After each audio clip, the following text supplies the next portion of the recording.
हम वफादार बन कर रहेंगे सदा, हम वफादार बन कर रहेंगे सदा और करेंगे वफा आखिरी सांस तक अल्लाह इंशाअल्लाह अल्लाह अल्लाह अल्लाह अल्लाह अल्लाह अल्लाह इंशाअल्लाह अल्लाह।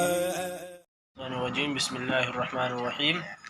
अल्लाहुम्मा सल्लि अला सय्यिदिना शफीना हबीबना नबीना मौलाना मुहम्मद व बारिक वसल्लम सलातन व सलामन दाइमन अलैका सय्यदी या रसूलुल्लाह सल्लल्लाहु तआला अलैहि वसल्लम। अल्हम्दुलिल्लाहि रब्बिल आलमीन वस्सलातु वस्सलामु अला रसूलिहिल करीम व अला आलिहि तय्यिबीन व असहाबिहिल मुतहहरीन व मन इत्तबअहुम अजमईन, अम्मा बाद। अऊज़ु बिल्लाहि मिनश शैतानिर रजीम। बिस्मिल्लाहिर रहमानिर रहीम।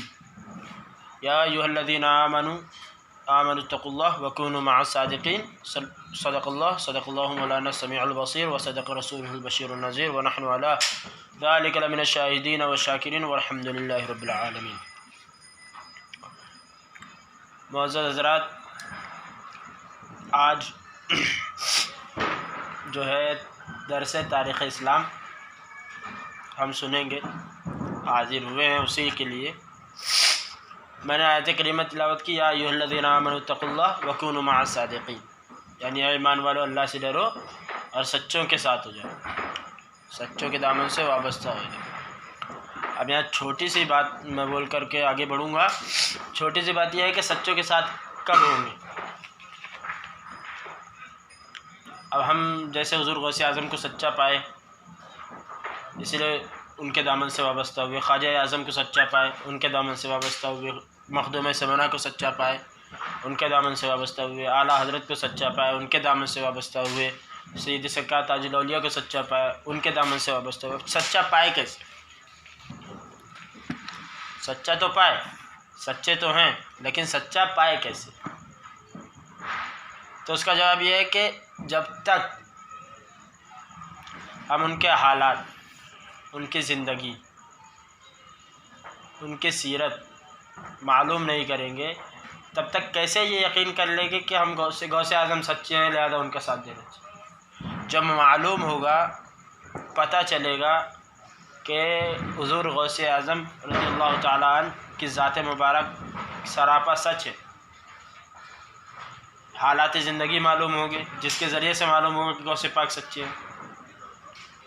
बुज़ुर्गान दीन के अक़वाल मालूम होंगे हुज़ूर गौसे आज़म की शान में, तब मालूम पड़ेगा कि गौसे आज़म सच्चे हैं। कब? जबकि मालूम होगा।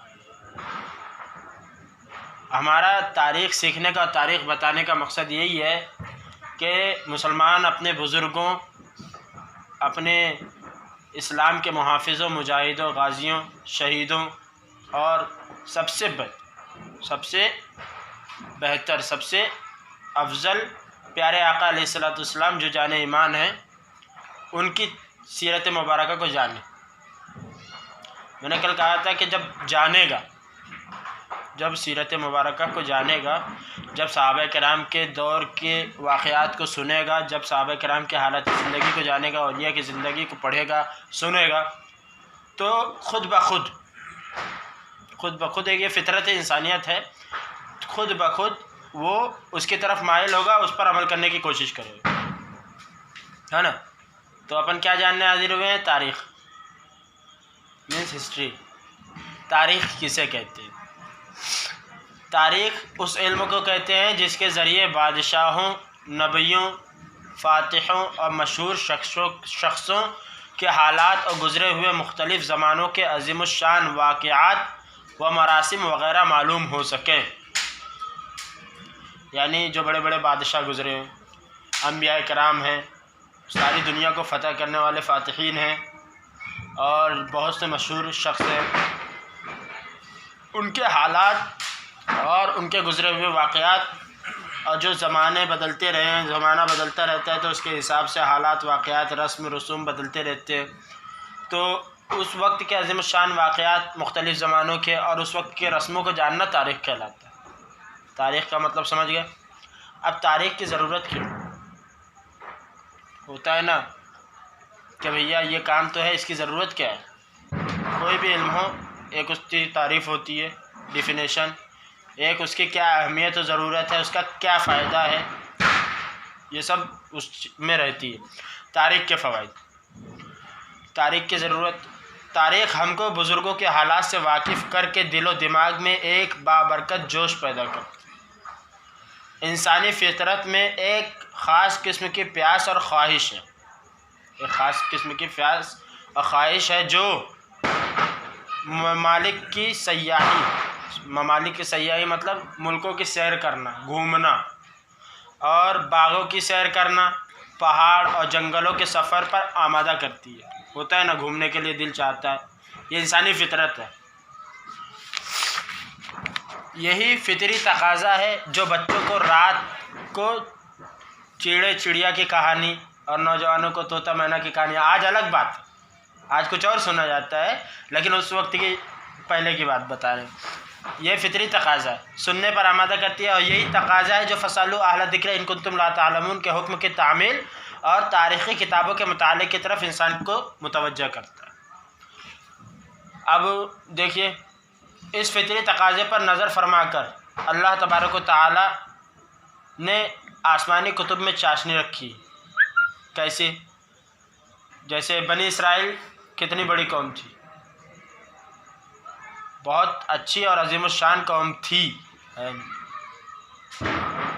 यहूद व नसारा जो हैं कि नाहनु अबनाउल्लाहि व अहिब्बाही तक कह गुजरे। बनी इसराइल ने यहाँ तक के कह दिया कि हम अल्लाह के बंदे और उसके महबूब, नाहनु अबनाउल्लाहि व अहिब्बाही, हम अल्लाह के बंदे और उसके महबूब हैं। लेकिन जब अपने बुज़ुर्गों के हालात से बेखबर होते गए तो कार मदल्लत यानी इंतहाई ज़िल्लत में जो है गिरते गए। यहूद व नसारा की तारीख़ फिर जैसे इंशाअल्लाह मौका मिला तो बताऊंगा, लेकिन सरसरी तौर पर यह है कि जब तक वो पटरी पर रहें बनी इसराइल जो हैं यहूद व नसारा, तब तक मतलब अज़ीमुश्शान कौम रही, अल्लाह के महबूब रहे। मन्नो सलवा उनके लिए उतरा, उनके लिए जो है बहुत सी मदद आसमान से उतरी, 12 चश्मे हज़रत मूसा के तुफ़ैल जारी हुए, ऐसी ऐसी नेमतें उन लोगों को मिली। लेकिन अब वजह बताते हैं मुअर्रिख़ीन कैसे वो लोग ज़िल्लत की तरफ आए। आज यहूदियों से ज़्यादा ज़लील कौम कोई नहीं, ज़लील कौम यहूदियों से ज़्यादा कोई नहीं। तो बताते हैं कि जब वो अपने बुज़ुर्गों के हालात से बेखबर होते गए तब वो ज़िल्लत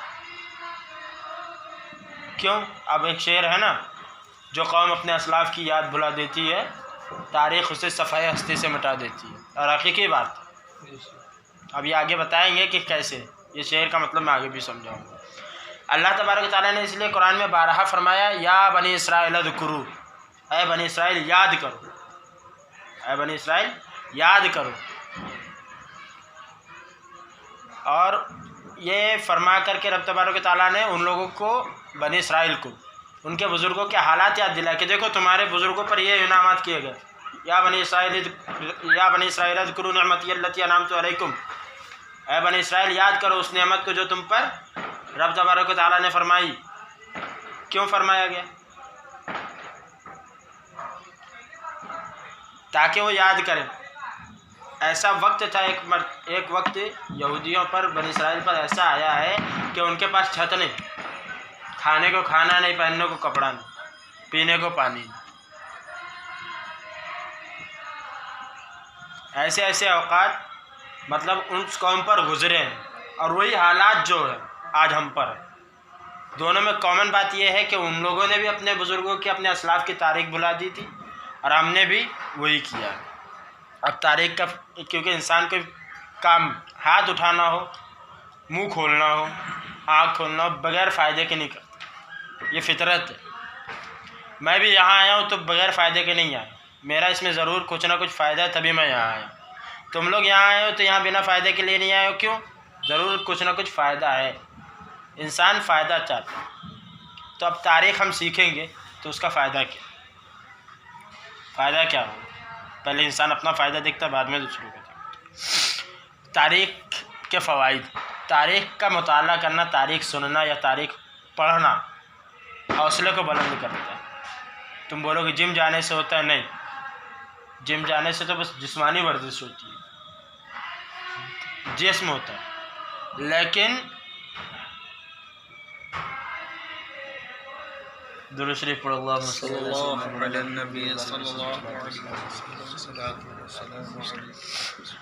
तारीख़ का मुताला करने से हौसला बुलंद होता है, हिम्मत बढ़ती है। अभी बताऊंगा कैसे। सरकार सलाहुद्दीन अय्यूबी की बात ले लीजिए, सरकार सलाहुद्दीन अय्यूबी अलैहिर्रहमा की बात। सरकार सलाहुद्दीन अय्यूबी के हालात और वाक़यात हमको मालूम नहीं। चलिए, सलाहुद्दीन अय्यूबी को तो हम नहीं जानते, ऐसी शख्सियत के बारे में बात करते हैं जिनको सभी जानते हैं। सरकार इमाम हुसैन अला जद्दी अलैहिस्सलाम, सब जानते हैं, 1 से 10 मुहर्रम तक सुनते हैं। अब भैया तारीख़ का मुताला करने से हिम्मत और हौसला कैसे बढ़ता है वो समझा रहा हूँ। सरकार इमाम हुसैन के हालात ज़िंदगी अब सुनते हैं, करबला का वाक़या सुनते हैं, तो जब भी हम पर कोई परेशानी आती है या कोई मुसीबत आती है, जैसे अभी NRC चल रही थी, CAA चल रहा था, तो एक ही बात याद आ रही थी कि नहीं, मिशन हुसैन पर, तरीक़े इमाम हुसैन पर चलो, सब्र करो, है ना। सीरिया में होता है तो वहाँ कैसे सब्र की तलकीन की जाती कि हमारे बुज़ुर्गों ने सहा है, हमें भी सहना। आसाम में हुआ तब भी यही हुआ। उसका रोकने के लिए कोशिशें तो करते हैं, मगर दिलासा दिलाने के लिए, हिम्मत बढ़ाने के लिए क्या कहते हैं। आम तौर पर हमारे यहाँ भी कोई परेशानी में मुब्तला या किसी का इंतकाल हो जाता है, किसी अजीज़ का, तो उसको कैसे दिलासा देते हैं कि हमसे पहलों पर भी बहुत सी आफत और बहुत सी परेशानी, बहुत सी मुसीबत गुजर चुकी है, लिहाजा हमें भी मतलब सब्र करना चाहिए। ये ऐसे हिम्मत बढ़ती है। तो तारीख़ के मुताले से हौसला भी बुलंद होता है और हिम्मत भी बढ़ती है। अब तारीख़ का मुताला जो है ना, तारीख़ सुनना या तारीख़ सीखना, ये नेकियों की तरगीब देता है, बुराइयों से रोकता है। कैसे? प्यारे आका अलैहिस्सलाम की सीरत मुबारक जब मालूम हो गई कि प्यारे आका अलैहिस्सलाम के शब रोज़ कैसे थे, आका करीम सल्लल्लाहु अलैहि वसल्लम के दिन और रात कैसे थे, मामूलात क्या थे, फ़रामीन क्या है, तो इंसान कहीं ना कहीं ज़रूर ये बात सोचेगा कि यार प्यारे आका अलैहिस्सलाम ने फरमाया कि नमाज मेरी आंखों की ठंडक। प्यारे आका अलैहिस्सलाम ने हुक्म फरमाया है कि रास्ते से कांटेदार या रास्ते से कोई तकलीफ़देह चीज़ हटाना भी सदका है। तो कहीं ना कहीं जैसे रास्ता चल रहा, कुछ पत्थर दिख गया तो जहन में आएगा कि ये मेरे आका का फरमान है, लिहाजा चलो आज अमल कर लेता हूँ, मौका मिला है। नेकियों की तरगीब मिली, बुराइयों से रोकना कैसे। वहीं बुज़ुर्गों के वाक़े कैसे कि अपने जो पुराने बुज़ुर्गों में कौन, हज़रत फ़ारूक आज़म जब हालत कुफ्र में थे तो सख्त इस्लामी दुश्मनी, लेकिन जब हालत इस्लाम में आए तो सबसे बड़े मुहाफ़िज़ इस्लाम खलीफा दुआ हज़रत फ़ारूक आज़म। तो बदियों से कैसे रोकते हैं? जब इनके हालात ज़िंदगी हमको मालूम होगी, हम यही सोचेंगे कि यार फ़ारूक आज़म हालत कुफ्र में थे, इतने कट्टर इस्लामी दुश्मन, लेकिन जब इस्लाम के दामन में आए, इस्लाम कबूल फरमाया, तो जो कल कट्टर दुश्मन थे वो आज सबसे बड़े मुहाफ़िज़ बन गए, सबसे बड़े मुहाफ़िज़ हो गए। तो यार हमको कोई गुनाह करने का दिल किया, शैतान ने वसवसा डाला, तुमने गुनाह करने का, कहीं ना कहीं तुम्हारे जहन में बात आई कि नहीं यार, इस्लाम में कुछ तो बात है कि जो सबसे बड़ा दुश्मन था वो सबसे बड़ा मुहाफ़िज़ बना, कुछ ना कुछ तो बात है। लिहाजा मेरे को जो कहा गया है इस्लाम में, जो हुक्म है कि ये गुनाह नहीं करना, लिहाजा मैं उससे बचूँगा। कब होगा? एक तो फ़रामीन मालूम हो गए, अल्लाह और उसके रसूल के क़वानीन, और दूसरी जब तारीख़ मालूम है ना। तारीख़ के मुताले से दानाई और बसीरत तरक्की करती है, समझदारी, दूरअंदेशी, ये तरक्की करती है। कैसे बताऊँ?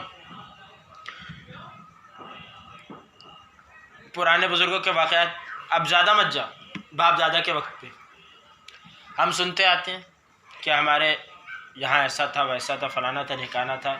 वहाँ ये भी सुनते हैं कि फ़लाँ ने फ़लाँ गलती की, फ़ला ने फ़ला ऐसा काम किया, सुनते आते हैं ना, फ़ला ने ऐसा काम किया तो उसको उसका अंजाम इतना बुरा ये भुगतना पड़ा। जब मालूम होगा तो तुम वही काम करने से बचोगे। दूरअंदेशी कैसे बढ़ेगी और समझदारी कैसे बढ़ेगी? कोई भी चीज़ हो, तुम किताबों का मुताला करोगे, दीनी किताबों का मुताला करोगे तो दिमाग खुलता है। दिमाग में अब भैया रबर है, भरते जाऊंगा मैं उसमें चीज़, या फुग्गा है उसमें पानी भरते जाऊंगा, बढ़ता जाएगा ना। वैसे जहन है, जहन ऐसी चीज़ है जिसमें दोनों तरह की चीज़ भर सकते हो तुम, अच्छी भी बुरी भी, ये तुम्हारे इख्तियार में। अच्छी चीज़ भरोगे तो अच्छा फ़ायदा मिलेगा, अच्छा नतीजा आएगा। बुरी चीज़ भरोगे तो बुरा फ़ायदा मिलेगा, बुरा नतीजा आएगा।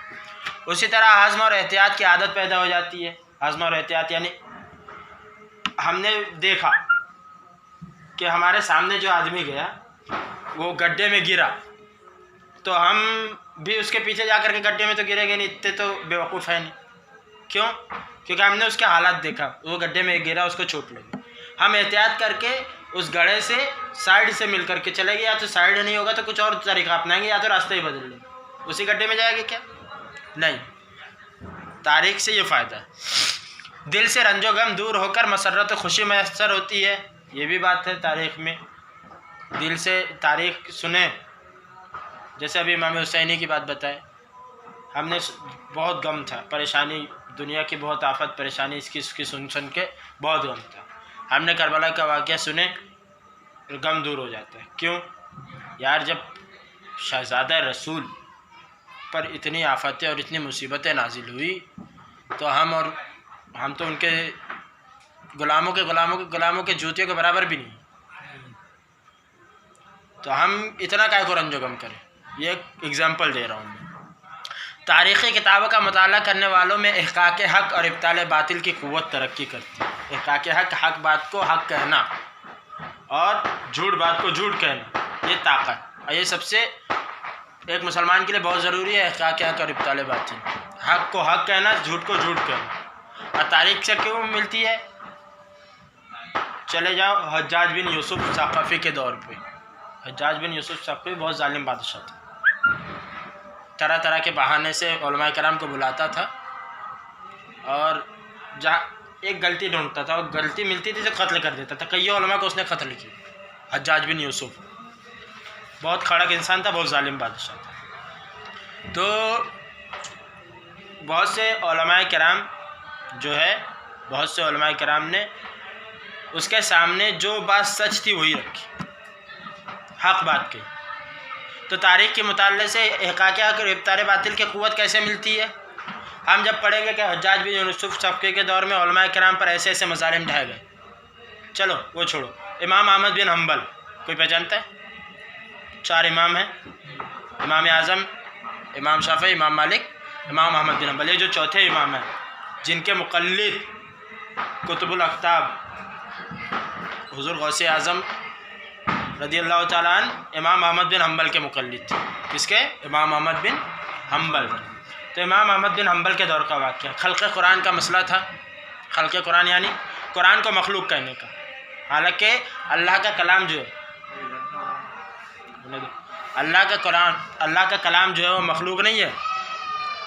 अल्लाह का कलाम मखलूक नहीं है, इसका जवाब मैं बताऊंगा खल्क़ कुरान का। लेकिन उस दौर में क्या कर रहे थे कि तुम कहो, एक बादशाह था बनु अब्बासी का, मोतसिम या मुक़्तदिम, बड़े अच्छे अच्छे नाम थे उन लोगों के। तो वो शियों की तरफ माइल थे, राफ़ज़ियों की तरफ। तो उस शियों ने उसके दिमाग में भरा खल्क़ कुरान का मसला, यानी कुरान मखलूक। तो अब बादशाह है, भैया मैं बड़ा आदमी हूँ, कोई भी हो, आलिम हो कि फाजिल हो कि डॉक्टर हो कि मुफ्ती हो, मैं तो यही चाहूँगा कि ये मेरे मन की बात करे। अगर मेरे मन के ख़िलाफ़ करता है तो मेरे पास जितनी क़ुव्वत है उसके हिसाब से उसका बाइकाट करूँगा। तो वैसे ही खल्क़ कुरान के मसले में हुआ।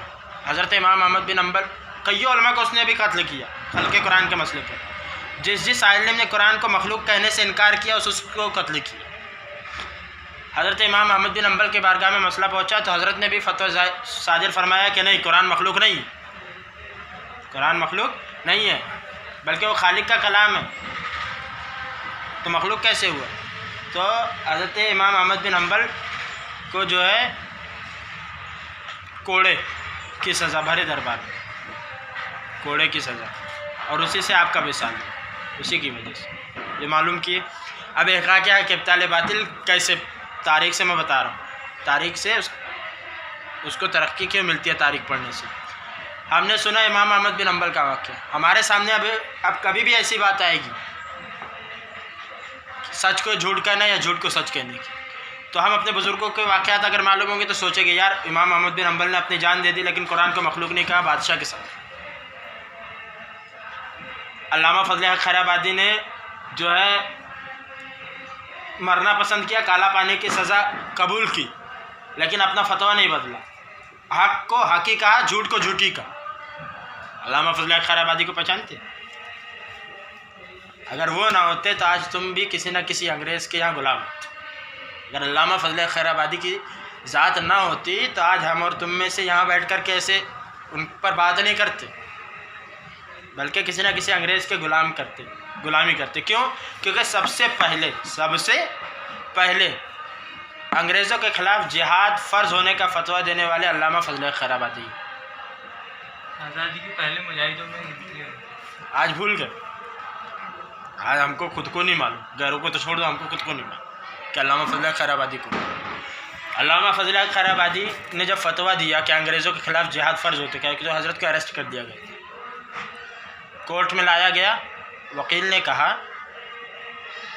कि जब मजिस्ट्रेट पूछे कि क्या आप ही हो वो फजल हक जिसने फतवा दिया है, तो आप कह देना मैं वो फजल हक नहीं हूँ, मैं कोई दूसरा फजल हक होगा, मैं आपको बचा लूँगा। कितना अच्छा रास्ता था बचने का।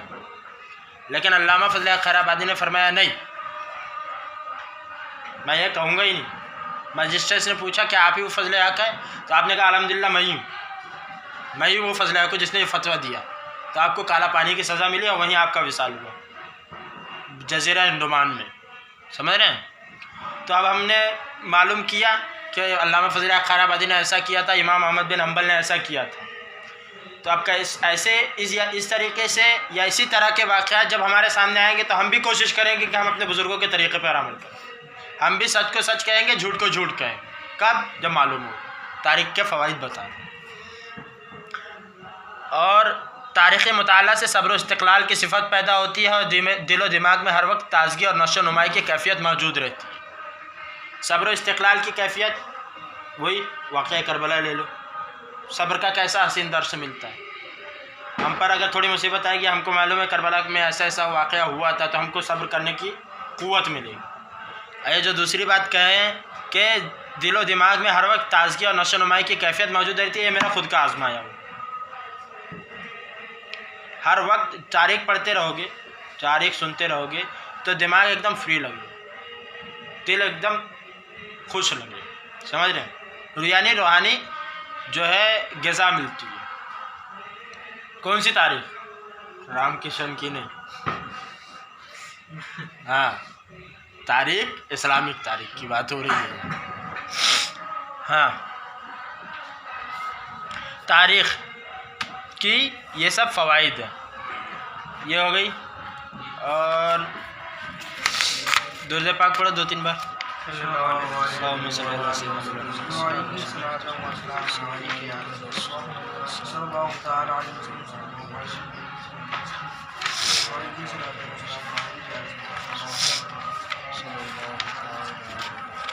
अभी हमने बता दिया, बस अभी हमने बता दिया कि तारीख़ किसे कहते हैं और तारीख़ का फ़ायदा क्या है, तारीख़ की ज़रूरत क्या है। अब तारीख़ शुरू करते हैं। क्या शुरुआत कर देनी चाहिए? बेहतर हुई है। तो हमारी तारीख़ कहाँ से शुरू होती है? हर चीज़ की इब्तिदा और इंतहा होती है ना। ये टेबल है, इसकी ये इब्तिदा, ये इंतहा। हमारा कद है, सर से इब्तिदा है, पाँव पर इंतहा है। तो हर चीज़ की एक इब्तिदा इंतहा होती है। बस एक ज़ात वाहदहू ला शरीक है, जिसकी कोई इब्तिदा नहीं, कोई इंतहा नहीं। अल्लाह तबारक तआला की ज़ाती ऐसी है कि जिसकी कोई इब्तिदा नहीं, कोई इंतहा नहीं। अब प्यारे महबूब सल्लल्लाहु अलैहि वसल्लम की इब्तिदा तो है, औसाफ की इब्तिदा तो है, लेकिन वस्फ़ व कमालात की इंतहा नहीं। इसलिए कहते हैं तुम ज़ात खुदा से न जुदा हो न खुदा हो, अल्लाह ही को मालूम है क्या जानिए क्या हो। तो हमारी तारीख़ कहाँ से शुरू होती है? वैसे तो हमारी तारीख हज़रत आदम से शुरू हुई। हज़रत आदम से, दुनिया का सबसे पहला इंसान मुसलमान, तब से हमारी तारीख शुरू होती है। लेकिन हम प्यारे आका अलैहिस्सलाम से अपनी तारीख को शुरू करेंगे। क्यों? क्योंकि हज़रत आदम से लेकर के प्यारे आका अलैहिस्सलाम तक जो है वाक़यात है, हालात जो है, उसमें बहुत से इख्तिलाफ़ात है, बहुत सी कुछ चीज़ें मिलाई हुई है, बहुत सी चीज़ें काट दी गई है।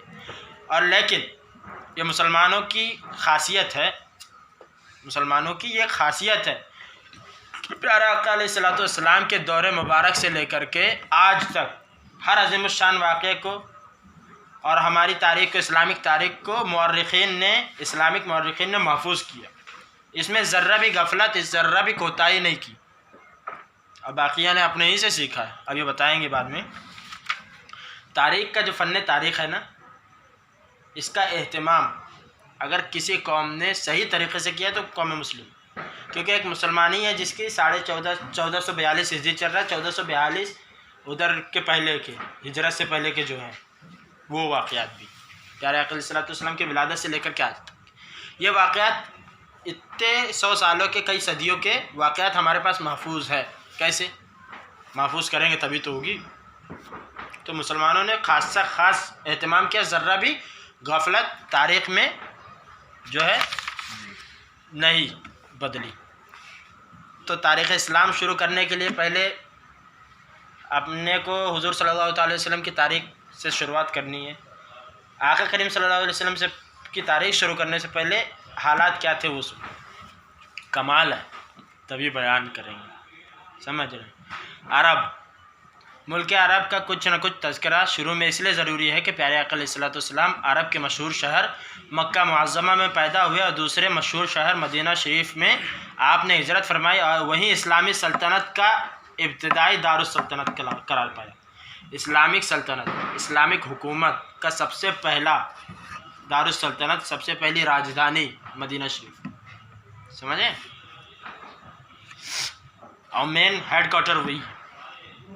अरब ही वो मुल्क है जो आज आका करीम सल्लल्लाहु अलैहि वसल्लम की ज़िंदगी में करीबन सबका सब मुसलमान हो चुका था। यही मुल्क अरब शौकत इस्लाम की इब्तिदाई जलवागाह है, यहीं से शुरू हुआ था इस्लाम। आज भी जो दीन बड़ी शान से निकला था वसन से, वो आज भी परदेश में गरीबुल वतनी है। बताऊंगा कभी। अब प्यारे आका अलैहिस्सलाम के आने के बाद अरब शरीफ में आने के बाद अरब हुआ। उससे पहले क्या हालात थे वो बताता हूँ। जो हाली थे, हाली मरहूम एक अच्छे शायर थे, उन्होंने अरब का वो नक्शा शायरी में कहा है, वो सुनो।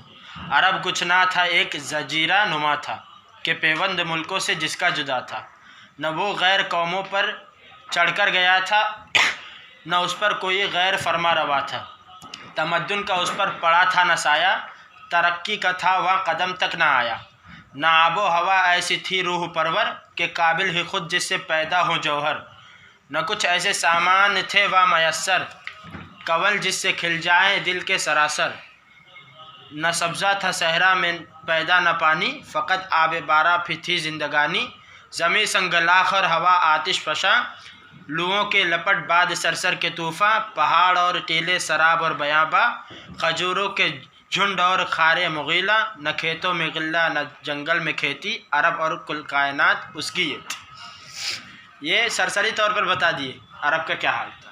अब तफसीली तौर पर सुनो। प्यारे हज़रत सैयदना हुज़ूर अकरम सल्लल्लाहु ताला अलैहि वसल्लम की विलादत पाक के पहले के जो अरब के हालात थे और उसमें जो खुराफात थे वो बताएंगे। अहले अरब के अंदर दो ही चीज़ें खूब तरक्की कर सकती थी, एक शेर गोई, क्योंकि छोटा से छोटा बच्चा हो, बूढ़ा हो या जवान हो, मर्द हो, औरत हो, हर कोई शायर था, और ऐसा शायर फसीह बलीग शायर था जिसके लिए वसी फुर्सतें और खुले मैदानों में रातों को बेकार पड़े रहना काफ़ी मुहर्रिक था। उन लोगों के पास कोई काम धाम था नहीं, तो कोई तहजीब नहीं थी। आज हम तुम जिस तरीके से रहे, उनको खाने का होश नहीं, पहनने का होश नहीं, घरों बार के फिक्र नहीं। तो फुर्सत में तो फिर बहुत से काम हो सकते हैं। और दूसरा, हिफाजत खुद इख्तियारी के मुसलसल मश्क और सोहबत कशी की आदत ने उनको जंगो पैकार और बात बात पर मारका आराई और ज़ोर आजमाई का शौकीन बना दिया था। अरब शरीफ के लोग जो है दो ही तरीक़े पे तरक्की कर सकते थे, एक तो शेर गोई यानी शायरी में, और दूसरा जो है जंग में।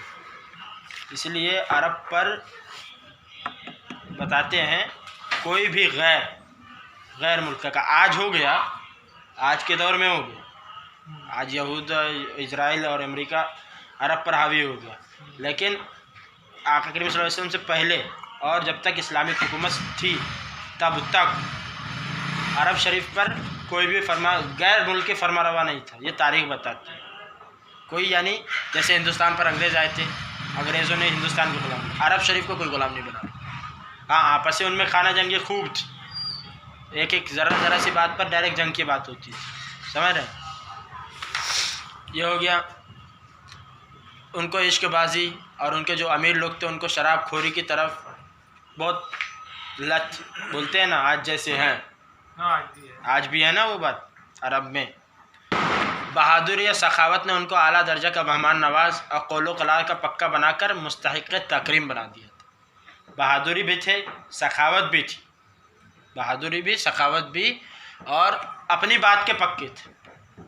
वो अरब जाहिलियत की बात हो रही है, इस्लाम से पहले जो अरब था उसकी बात हो रही है। उस वक्त में भी जो अहले अरब थे वो अपने कौलो करार में पक्के थे, अपनी बात में पक्के थे, यानी जो कहे थे वही करेंगे चाहे जान क्यों ना चलिए। उसी तरह उनमें ये खराबी भी थी, खराबी नहीं कहेंगे, उनकी आदत जुआ, तीरंदाजी, मुशायरे, मुफाखरत, मुसाबकत, एक दूसरे से आगे बढ़ना, ये सब भी उनके खेल थी। गर्ज के अरब वालों के अखलाक मुल्क अरब और उसकी आबो हवा ने बेसाख्ता तौर पर मुरतब कर दिए थे। अमन के महीने, समझ रहे, साल में एक या कई महीने ऐसे भी मुकर्रर कर रखे थे जिसमें लड़ाई जायज़ नहीं समझते थे अरब वाले। उस अमनो अमान की मुद्दत में तमाम लड़ाइयाँ मुलतवी हो जाती थी। उन्हीं अय्याम में खाना काबा के हज और ज़ियारत को जाते, और उन्हीं अय्याम में बड़े बड़े मेले लगते और मुशायरे मुनक्किद होते। उन्हीं अय्याम में तिजारत कारोबार की सहूलतें भी बहम पहुँचा लेते।